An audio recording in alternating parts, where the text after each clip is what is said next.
Okay. Hey y'all.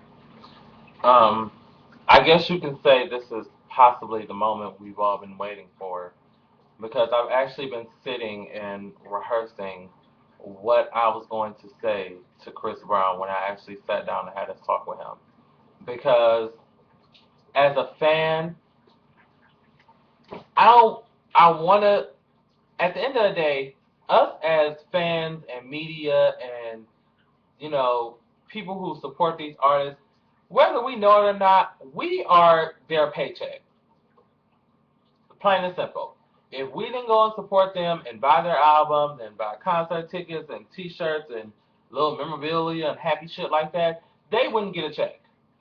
Now, sure, they can go and do little public appearances, but other than that, they wouldn't get a check. And at this point, with the latest antics of Chris Brown, when I say this is the final straw, it is the nail in the coffin. It is the straw that broke the camel's back. This is just it. I have completely and totally removed myself from the Chris Brown supporter club. It is what it is. I know he's probably not hurting for one fan, and quite frankly, I don't give a shit.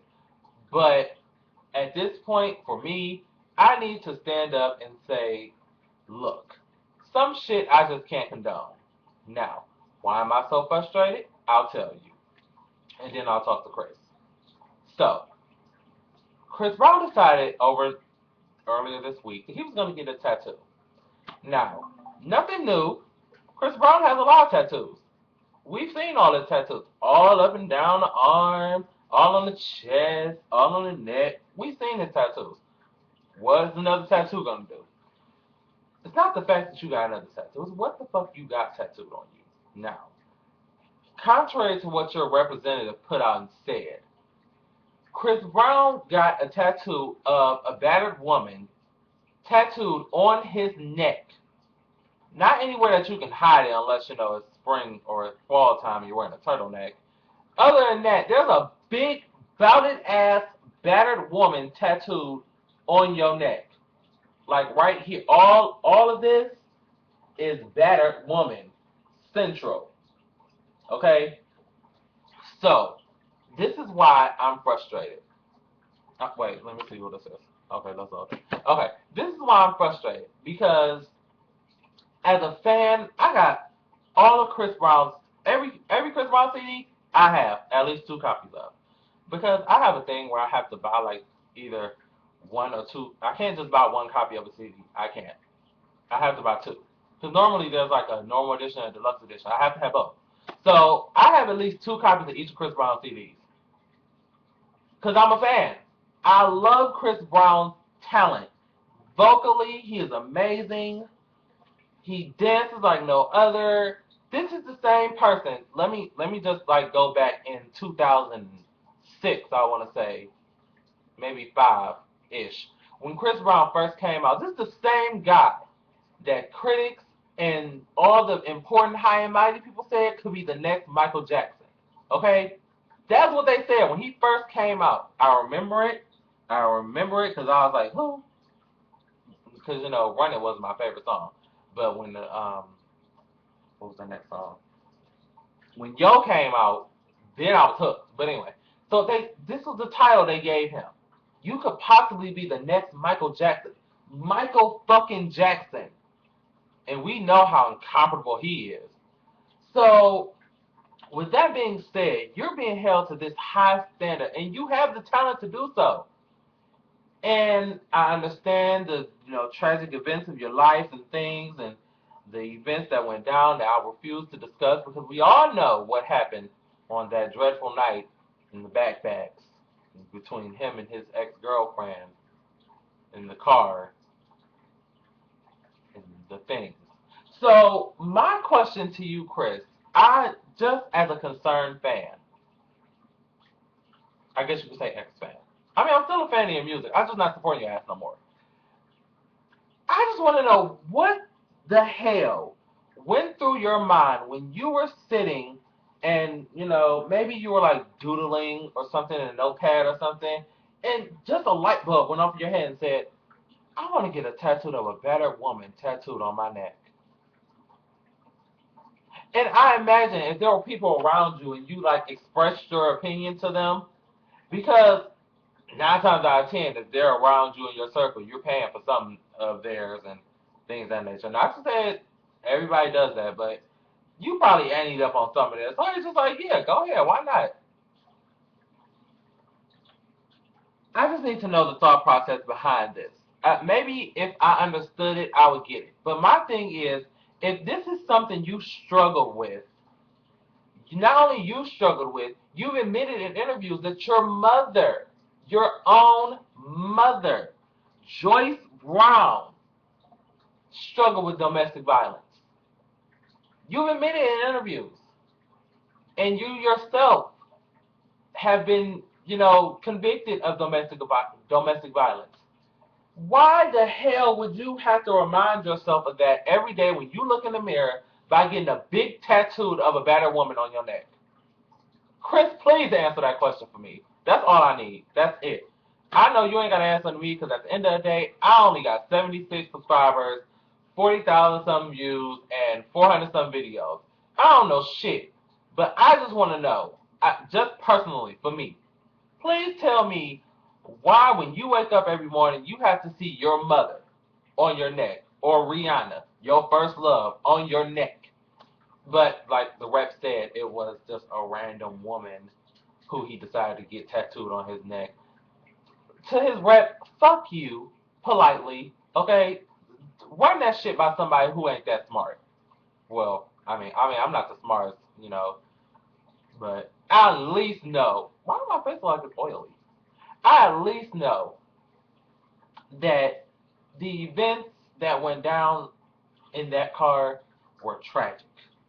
Nobody should ever have to go through what those two went through in that car, whether it was him or her. Both of them were emotionally fucked up by these events. So I don't wish that on nobody. But to constantly remind yourself with something permanent, like a tattoo, it's just like the final straw for me. And beyond all the other shit, it's just like, Chris, you're nothing more than like, you're like an attention whore now. Like, all your antics are overshadowing your talent. Like, people aren't Googling you. They're not Googling your music anymore. They're Googling you. They type Chris Brown. They don't go to like the links. They type in news because you're in the news, not the normal Google search, like just a regular Google search. You have to click Chris Brown, then click news. That's what it's. You're like Paris Hilton. Well, she's toned down a little bit, but it's. Am I making sense to anybody but me? And I know Team Breezy probably is throwing shit at the screen, cussing me out through the screen. Why? Because they know it's the truth. And I've been told by numerous of people that the truth hurts. And you know it's the truth. And another thing, let's please get into this. When Rihanna went and did her interview with Oprah, and she discussed the whole event and things, she was just she didn't really go into detail about the event, but she just said what happened and how she still loves Chris and things of that nature and stuff like that. Why? You kind of contradict yourself when you tell her that you want nothing to do with what happened back then. You want it to be over and in the past.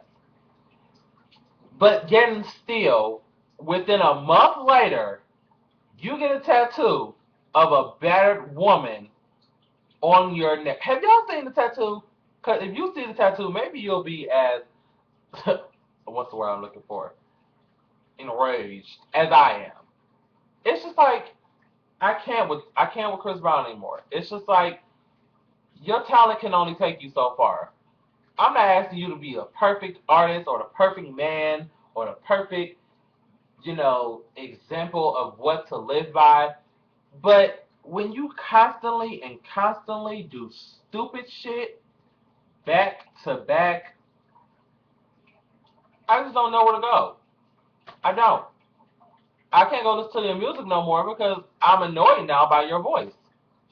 Now you annoyed me. Thanks.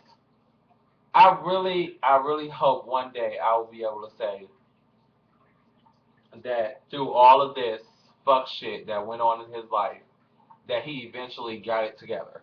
I really do. I hope that one day I'll be able to say that. But at this point, me and Chris Brown are a rap. And I'm not trying to get no like hate Chris Brown club going because I don't hate him. I don't.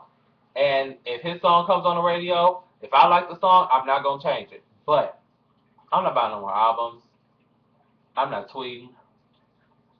Oh, I didn't follow his Instagram because I think his Instagram is another big gimmick. Why would you name your Instagram "Fuck Your Pictures"?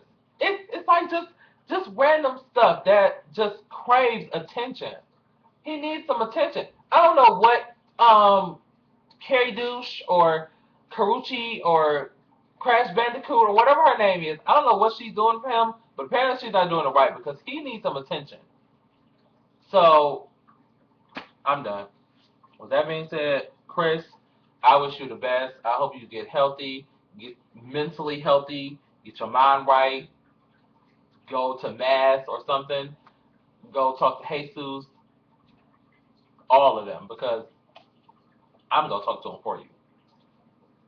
What's it called? An intercessory prayer. That's what I'm gonna do because I really want the Chris Brown from at least give me at least graffiti era Chris Brown. That's bare minimum. Because once the fame came around, it just dropped all downhill from there. I just need graffiti era Chris Brown. I would really like exclusive era Chris Brown because that CD is everything, but probably won't be getting that no time soon. So, yeah, that's it. Chris, God bless you. Rihanna, God bless you. Crash Bandicoot, God bless you more. Did I talk about his hair? I'm not. I'm not going into the hair. I'm not.